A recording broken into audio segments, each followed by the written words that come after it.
Senator Durbin. Thank you much, Mr. Chairman. Mr. Blanche, I have a few questions I'd like to ask you.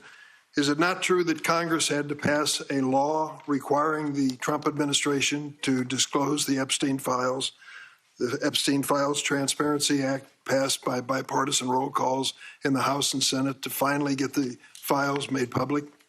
President Trump signed that law. Yeah, Yes. of course he did. After overwhelming numbers of the House members and Senate members voted for it on a bipartisan basis because the administration would not voluntarily produce these documents. Now, I've mentioned That's not true. Well, what part of it isn't true? We were prohibited by law from producing those documents. This is the Judiciary Committee. There are laws that did not allow us to produce those documents, which we made plain in numerous court filings. So and President Trump had said from day one to release the files, even when he was running. Yeah. And so, yes, he signed it into law and we complied with it. I remember, and everyone in the audience remembers, the links that the administration went through to delay production of these documents to the point where Congress did an extraordinary thing, discharge motion in the House to bring this matter before them and vote on a bipartisan basis to compel your administration to disclose those documents. Let me talk to you for a moment about the survivors who are in the room. There are 10 individuals who were exploited and abused by Mr. Epstein. They are here today. None of them have had a chance to speak to anyone in the department or FBI, though they've asked repeatedly. So can I get your word under oath that within the next 30 days, you will personally sit down with these 10 victims and hear their case in terms of what needs to be done by the Department of Justice? Chairman, I appreciate them being here today. I also have somebody from my office who's spent her entire career working on cases like Mr. Epstein's. She's in charge of our task force investigating human trafficking. She's available to talk to them. She can sit right next to you. She can sit right next to you when you meet with these survivors. I have never said I will not meet with survivors. Will you meet with these 10 survivors? I'm asking you on the record. If they have lawyers, as you know, I'm prohibited from meeting directly with them. I have met with counsel for survivors, as has many people in the Department of Justice, over 30. But if they are represented by counsel, we will work with their counsel. If they don't have a lawyer, I will certainly make arrangements to make sure the right people at the Department of Justice meet with them. Absolutely. Will you get it done within the next 30 days that each of these survivors? I will get it done today, if that's necessary. I mean, my point is there's somebody here who can meet with them today, get their information, and arrange to meet with them. I think you ought to be in the room. Pardon me? I think you ought to be in the room because you ought to hear this. You had singular responsibility for these files. There was a delay in meeting the statutory requirement of disclosure. You were involved in that. I think you ought to be part of this. I am definitely part of it, and I have been from day one. And it will be done within the next 30 days?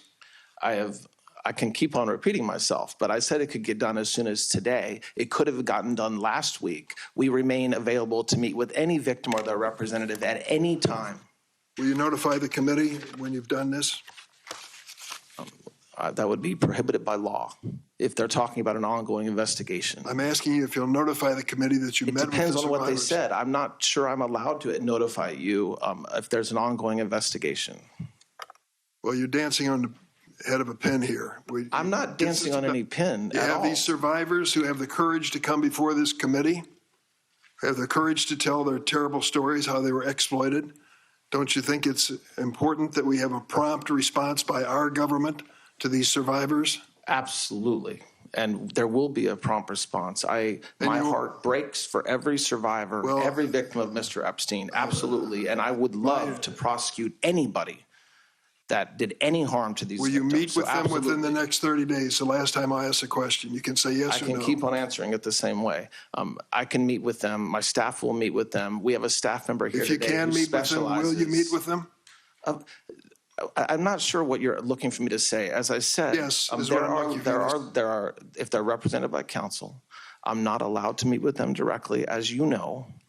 I assure you, the FBI, who are experts in this space, prosecutors who are experts in this space, and me, if necessary, will absolutely meet with them. I promise you this. I think it's I will necessary. stay updated and know everything that's happening with any victim that has information about any other people that work with Epstein, that committed any crimes with Epstein. Absolutely. Well, if you're truly committed to extraordinary transparency, and you're willing to meet with these victims, I hope you will do it immediately, or we're going to hold you to it.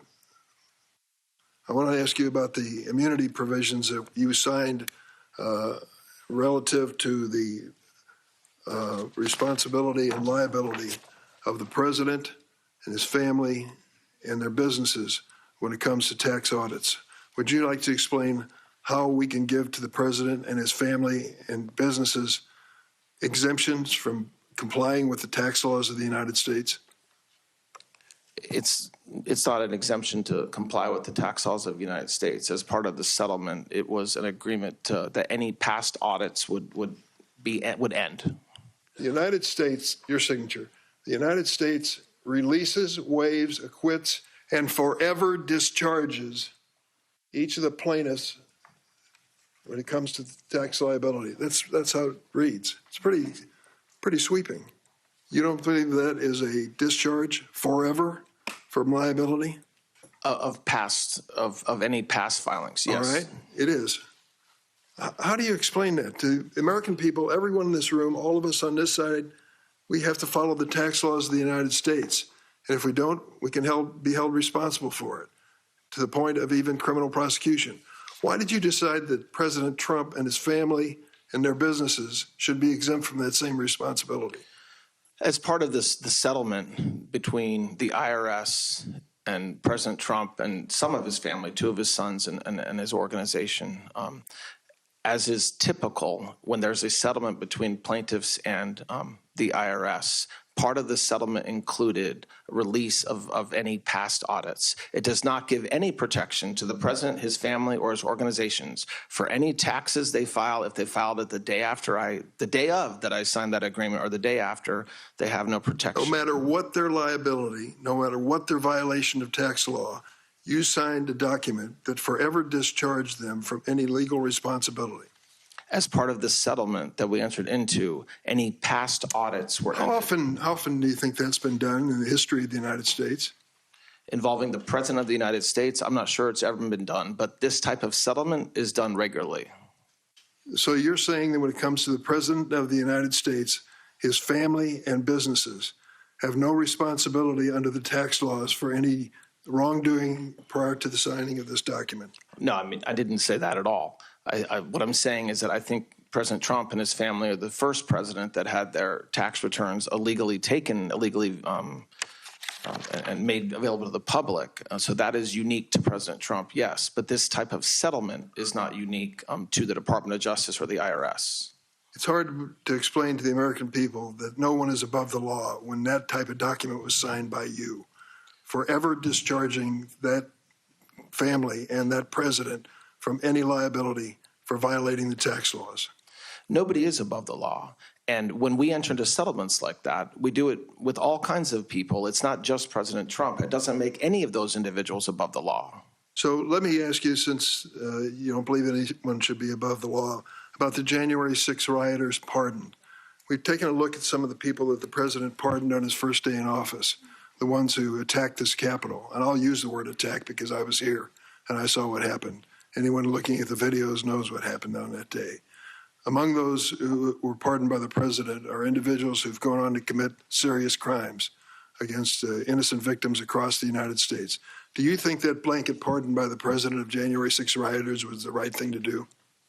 I think that the Constitution gives the president the full power to pardon anybody for any reason he wants. And so I don't question President Trump's authority or his decision to do so on January 20th. You don't question his decision? As I said, President Trump, under our Constitution, just like President Biden, has the authority to pardon anybody for any federal crime. And that's something that every president, that's a privilege every president's afforded, and including President Biden and President Trump. Well, I can tell you he may have had the authority to do it, but I think someone should have grabbed him by the arm and said, stop. You can't release all of those rioters. Some of them actually physically assaulted policemen in the Capitol. Some of them were guilty of crimes, serious crimes before that day. And for the president to give a blanket pardon to these individuals is something that I don't think you can explain to the American people. You certainly can't explain it to the policemen who almost lost their lives because of these attackers. I yield, Mr. Chairman.